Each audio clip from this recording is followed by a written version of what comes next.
저는 40대 후반의 남자고 수도권에 살고 아내와 아들, 딸 하나씩 있어요. 제가 근무하는 회사는 격주로 토요일 휴무제를 실시해요. 그래서 쉬는 토요일에 낚시를 하는 게 제 유일한 낙이죠. 금요일 출근할 때는 차 안에 낚시에 필요한 옷과 장비를 준비하여 출근을 하고는 밤새워 바다로 갑니다. 낚시를 좋아하는 친구들과 동행할 때도 있고 여의치 않을 경우에는 혼자서 가기도 하고요. 처음에 몇 번은 아내도 따라갔지만 벌레 공격을 받더니 혼자 다니라고 하더라고요. 아내는 제가 낚시를 가는 것을 싫어하지 않아요. 생선들이 문제가 되는 마당에 돈이야 조금 들지만 완전한 자연산의 국산 생선을 듬뿍 잡아와 일요일 저녁에 제가 손질해준 푸짐한 생선회를 먹는 즐거움이 크다면서 잘 갔다 오라고 인사를 건넵니다. 생선은 아무리 먹어도 살이 찌지 않는다면서 반겨주죠. 더구나 우리는 사귈 때부터 생선회라면 어디라도 따라다니던 아내이기에 제가 낚시를 간다고 하면 얼음을 준비해서 냉동실에 넣어두는 생선 매니아입니다. 제가 잡아오는 생선은 큰 것은 잘 다듬어 냉동실에 보관하였다가 명절에 전으로 쓰고 있어요. 물고기를 많이 잡아오면 아이스박스에 차고 넘쳐서 근처에 사는 친구에게 전화해서 나눠주기도 합니다. 또 남해 바다만 가는 것이 아니라 서해 바다도 가끔 가기 때문에 저희 집 냉동실에는 마치 마트 수산 코너처럼 다양한 생선이 들어있어요. 그런데 낚시를 당일치기로 가지 않는 이유는 술을 마실 수가 없기 때문이죠. 작년 여름에 낚시를 가려고 계획을 했는데 태풍 예보가 있어서 무인도 말고 유인도로 갈아야 하는 수가 없이 낚시 가게 사장의 말대로 유인도에 들어가게 되었어요. 유인도라 하지만 겨우 3집이 있었을 뿐이고 아주 작은 섬이었습니다. 섬에 도착하자마자 낚시대를 들이우고 라면 끓일 준비를 하자마자 고기들이 입질을 시작했기 때문에 날씨를 살펴볼 여유가 없었죠. 3시간 정도 되자 돔 6마리를 잡았고 차에서 아이스박스를 가져오려고 하는 찰나 비가 억수같이 내리고 바람이 불어 낚시를 급히 중단하고 마을로 달려갔습니다. 거기 아무도 없어요. 하고 고함을 쳤으나 대답이 없었고 다음 집에 들어가 황급히 문을 두드리며 고함을 지르자 한갑 정도 되어 보이는 여자분이 문을 열자 낚시 온 사람인데 갑자기 비가 와서 그러는데 민박을 하고 싶은데 방이 없나요? 하고 말하자 그분은 우리 집이 민박을 하기는 하는데 마침 아들 내외와 손자들이 와서 댁한테는 내줄 방이 없어요.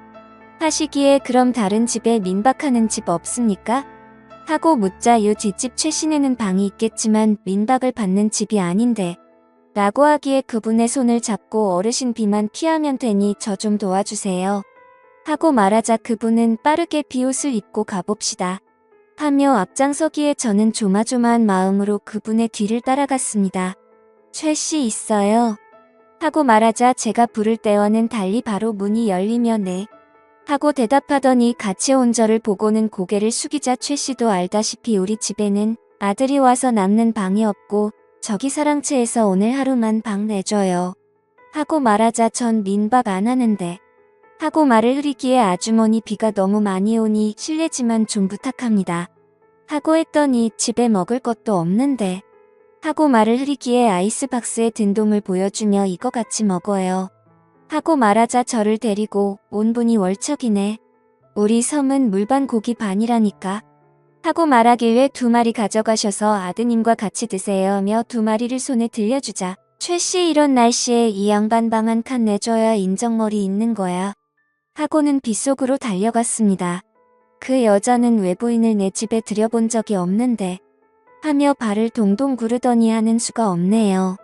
누추하지만 저 방에 들어가세요. 식사 차려드릴게요. 하기에 고맙습니다. 생선은 제가 손질할게요. 하고는 가방과 장비를 그녀가 말하는 방 앞에 내려놓고 아이스박스에서 돔 1마리를 꺼내어 들고는 도마와 칼 좀 주세요. 하고 말하자 그녀가 부엌으로 가더니 가져와 주기에 다듬어 포를 뜨고 뼈와 머리를 손질해서 이것으로 매운탕 끓여주세요. 하고 말하자 수줍은 듯이 받아들고 생선을 깔끔하게도 잘 다듬으시네요. 하고는 부엌으로 들어가더군요.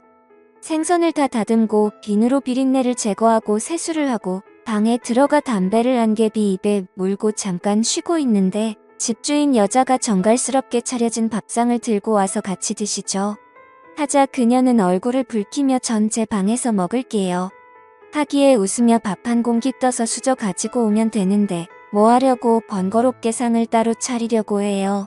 하자 자꾸 사양을 해서 그러지 말고 들어오세요. 하고는 그녀의 손을 잡아당기고는 제가 부엌에 가서 밥과 수저랑 술잔 가져올게요. 하고 말하자 그녀는 제 손을 뿌리치고는 그럼 제가 가져올게요. 같이 먹어요. 하고는 부엌으로 가더니 쟁반에 밥과 수저 술잔 하나를 가지고 왔습니다. 우리 둘은 아무 말도 없이 회를 먼저 먹고 밥과 매운탕을 먹었습니다.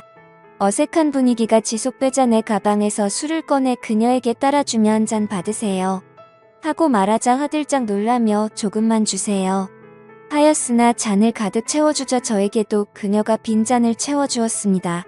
전 단숨에 잔을 비우고 다시 잔을 채우자 그녀는 조금씩 마시며 써서 못 먹겠다는 표정을 지었습니다. 처음 와보는 낯선 섬에서 낯선 안악과 같이 마주 앉아 폭우가 쏟아지는 밖을 보며 술을 마시니 색다른 분위기에 술이 술술 잘 넘어가더군요. 그녀도 처음에는 홀짝홀짝 마시더니 잔이 거듭되자 제법 잘 받아 마셨습니다. 밤 9시까지 돌린다는 발전기의 희미한 불빛 속으로 그녀의 얼굴을 바라보는데 뺨이 붉게 물든 그녀의 모습이 무척 예쁘게 보였어요. 그녀와 저는 술이 점점 취해갔고 누가 먼저라고 할 것도 없이 사고를 치고야 말았습니다. 그리고 나서 한참 후 그녀와 대화 중에 알게 되었던 사실이 있었죠. 탈베개를 해줬더니 제 품에 안기며 자신의 이야기를 하기 시작했습니다. 22년 전에 결혼을 해서 아이 하나 낳고 잘 살았는데 작년에 남편이 혼자 배를 타고 나갔다가 안 돌아와 해경에 신고를 했고 수색을 한 결과 남편이 탄 배는 뒤집혀 있고 시신은 결국 못 찾았다고 하더군요.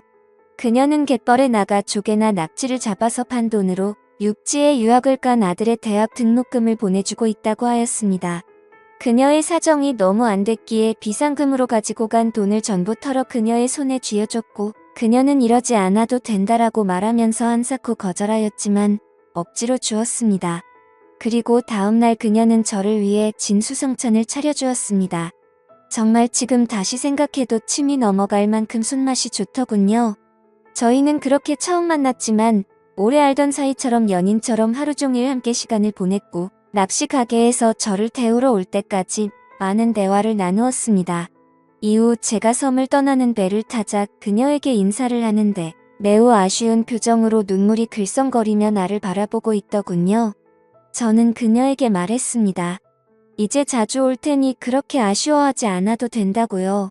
그리고 그날 이후로 저는 그 섬으로 매달 2번의 낚시를 갔고 그녀는 저를 아주 신나게 반겨주었어요.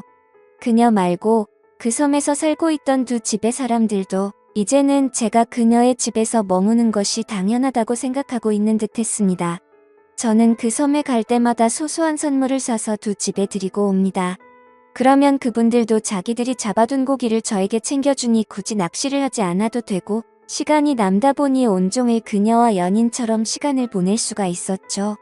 그리고 그녀와 저는 점점 더 사랑에 빠지게 되었고 그녀의 아들이 육지에서 대학을 졸업하면 그녀를 제가 사는 곳으로 이주시키고 그녀와 같이 그녀가 살던 섬으로 낚시를 다닐 계획입니다.